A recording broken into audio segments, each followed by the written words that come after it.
Problem सबसे बड़ी यही रहती है जब आपकी डिस्प्ले टूट जाए या फिर कोई भी आपको फ़ोन रिपेयर कराना है और वो सामने हो जाए तो कैसा लगे। हमारी शॉप पे कस्टमर चाहे दूर से आए या पार्सल आए चाहे कुछ भी हो, फ़ोन की वीडियो ज़रूर हम बनाते हैं। उससे क्या रहता है कि कस्टमर को ये ज़रूर पता रहता है कि उनके फ़ोन में चल क्या रहा है, लगा क्या हुआ था और अब लग क्या रहा है।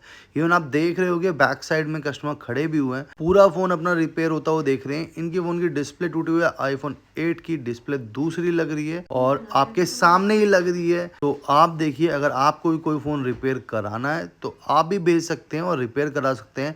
100% ओरिजिनल माल भी लगवा सकते हैं। डिस्प्ले की क्वालिटी कुछ ऐसी है, आप भी चेक करिए, कस्टमर ने चेक करी, वो तो हो गए हैप्पी। अगर आपको भी रिपेयर कराना है तो भेजना मत भूलना।